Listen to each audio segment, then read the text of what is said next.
suck the life out of something. Well, how does she know? Look, I just flipped the switch. I don't know no.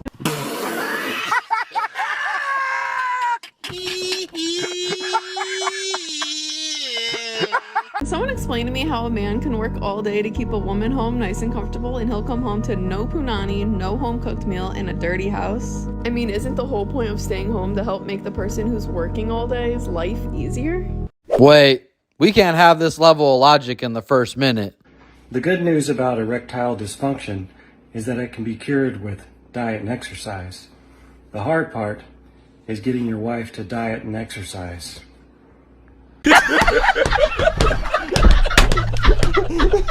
Can I get a $100 bill tattooed on my pecker? Well, I like to play with my money. I like to watch my money grow. And the next time you want to blow 100, it's the one and only Digo Double G. Rather give up cheese or blowjobs for the rest of your life? Oh, blowjobs all day. I'm the same. I'm fucking yeah, way. they hurt my jaw. Bro, all I want is a clapped out shit box that goes, what? My man, what'd y'all put in that Ford Ranger? What is it? What is it you do best? Suck dick and listen. Well, I thought I was talking about the Christmas tree you put up.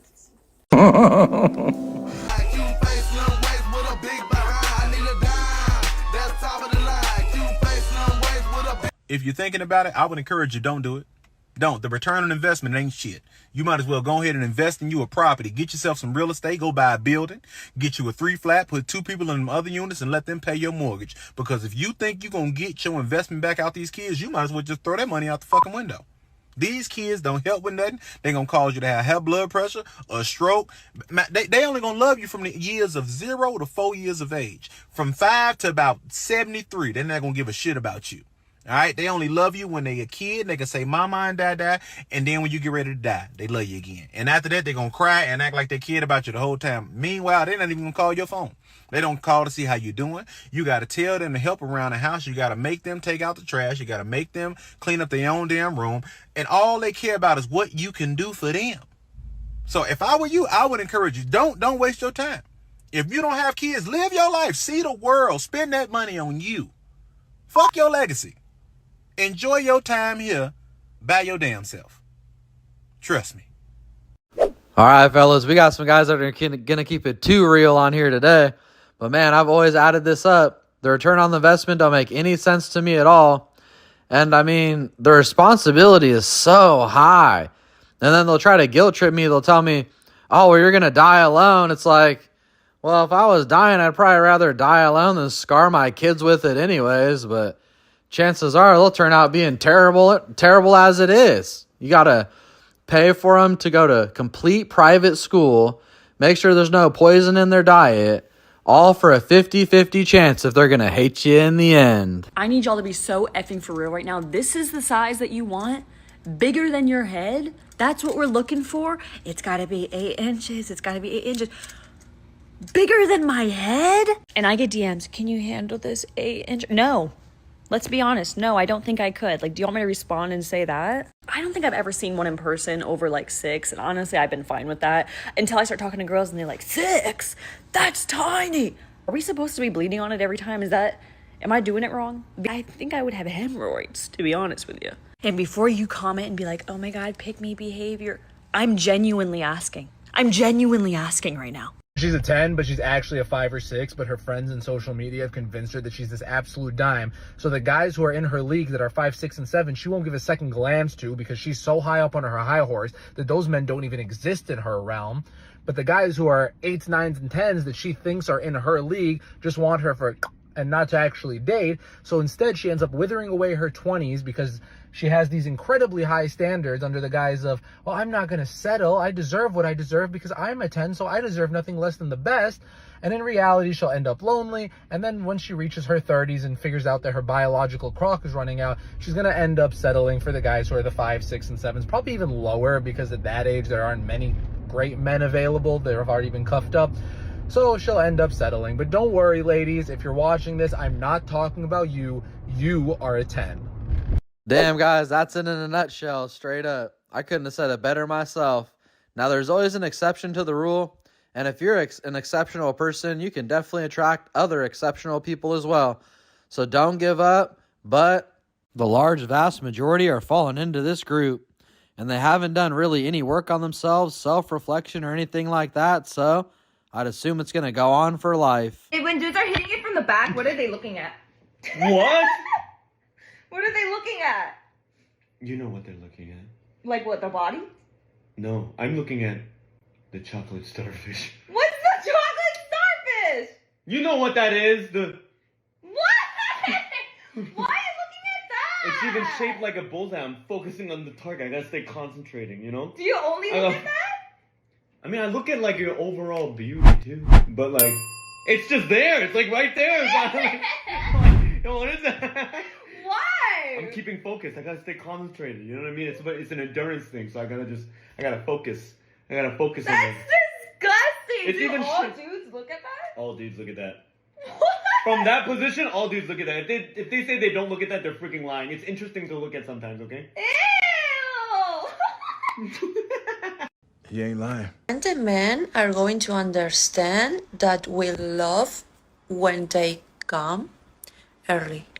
All right, guys, what are you staring at? So the average person, when they have a problem, complains and blames other people about the problem. Top people, when they have a problem or goal, they simply say, how could I achieve this goal? And they try this, and they try that, and they try something else, but it never occurs to them that they will not eventually be successful. Now, the wonderful thing about the word how is that it triggers ideas, and the ideas are all for actions that you can take immediately. And when you take those ideas, you start to get feedback, which enables you to correct your course and take even better steps to achieve your goals. Maybe you don't realize how good you're doing because you keep raising the fucking bar. Okay, Caleb? Nice work. Just remember, the best things in life either make you fat, drunk, or pregnant. So be careful out there. Life is not a fairy tale. If you lose your shoe at midnight, you're drunk, bitch. Another plug in my butt. Another plug in my butt. All right, y'all, let's see what I got for you today. You know, in my life, I'm always challenging myself to learn new things. And I like to reflect on the year and look back and think, what was the lesson? Because sometimes I can start off with the lesson and sort of practice it. And sometimes a repeated thing kept happening and it just ends up being the lesson for the year.